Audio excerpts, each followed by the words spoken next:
Yes mga lords, luto na naman tayo ng ulam mga lords para sa ating tanghalian na naman mga lords.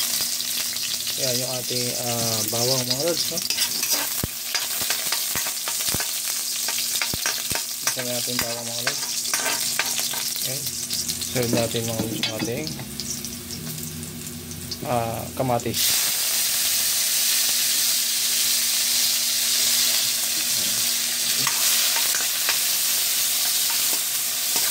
Ikos-ikos lang natin mga lords. Yan. Ikos-ikos lang natin. Okay. Para huwag na matunog yung ating bawang.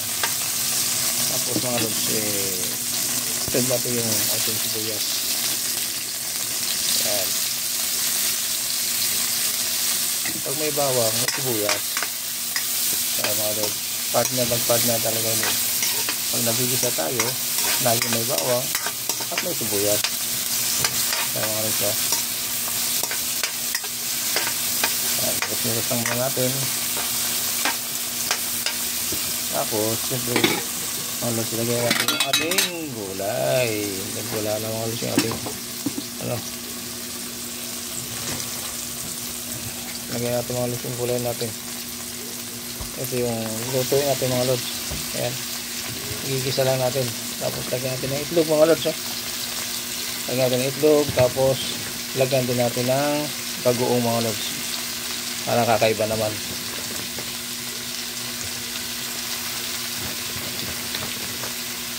Yan.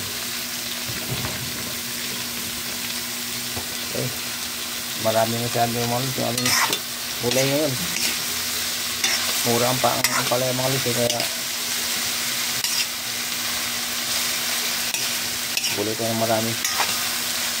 Masarap din mga siyang palaya mga lords, medyo medyo mapait nga lang, pero pag maganda pagkaluto mo dito mga lords, tanggal yung pait nito. Pag kinain mo wala pait, kasi maganda pagkaluto natin mga lords. Ayan, may bagoong kasi ito mga lords, mali ang lalagay natin, puti lang muna asin mga ilalagay natin mga lords, kasi may bagoong tayong ilalagay. Yan lang muna. Tapos ligit lang natin. Yan. Okay, ligit.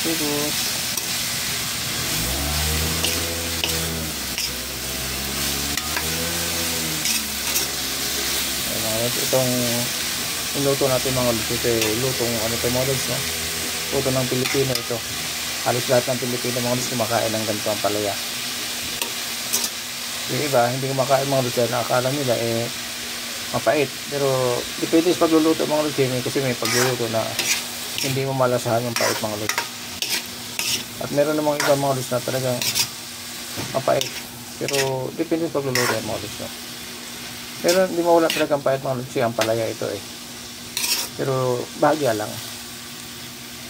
Ayan, so takpan muna natin mga lords, at i-prepare natin ating bagoong. Ayan mga lords. Okay, lagay natin mga lords ating hindi pala siya bagoong mga lords, alamang pala ito. Ilalagay natin dito mga lords alamang, hindi bagoong mga lords siya. So ayan, yung alamang natin mga lords. Ayan, lagay na natin. Okay,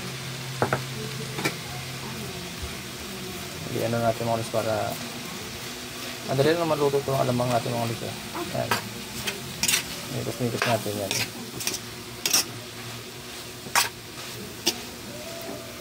Sarap ito mga lords, daming gulay natin, daming gulay. Maya mga lords, lagyan natin ng itlog ito. Iwan na lang natin alamang. Ayan mga lords, nakaiba yan mga lords, alamang yan pero mamaya lagyan pa rin natin itlog. Ayan, so ilagdagan na rin natin ang asin mga lords, kasi matabang ng alamang na yun.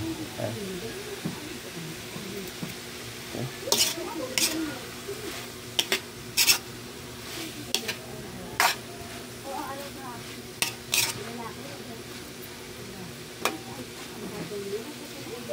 Ayan, okay. Takpan muna natin mga lods. Yeah. Okay.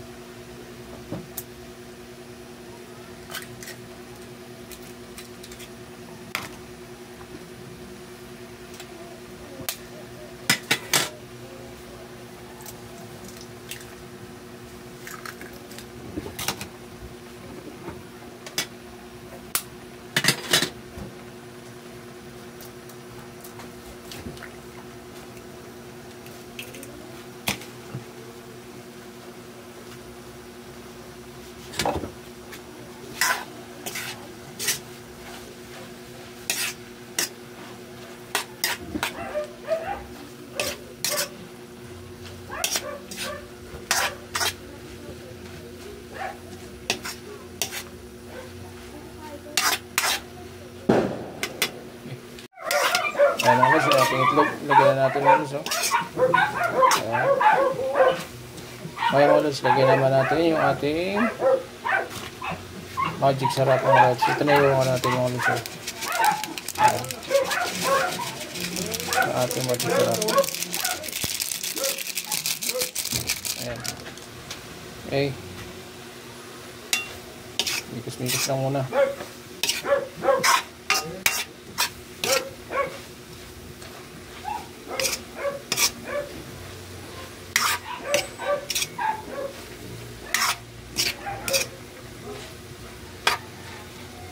Ayan, wala nang pa ito mga lods. Okay na ito.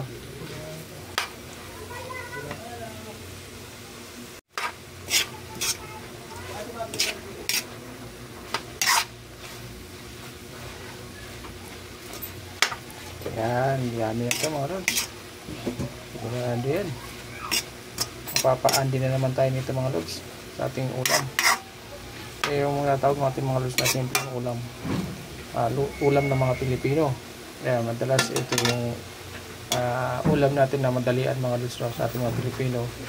Para madali ang luto, ito yung nagagawa natin mga lods, ang palaya. Ayan, mabilis lang kasi ito maluto mga lods eh.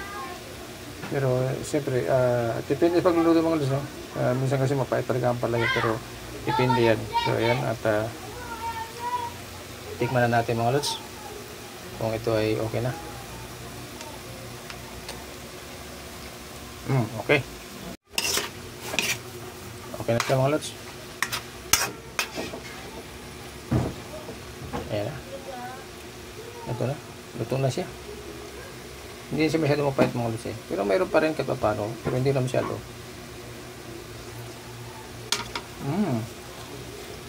Yummy.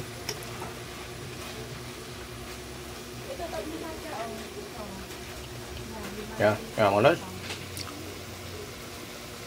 Yan na ang ating ampalaya. Gulay na ampalaya. So yan, thank you very much. Thank you for watching. God bless po at ingat po tayo mga lods. Bye bye.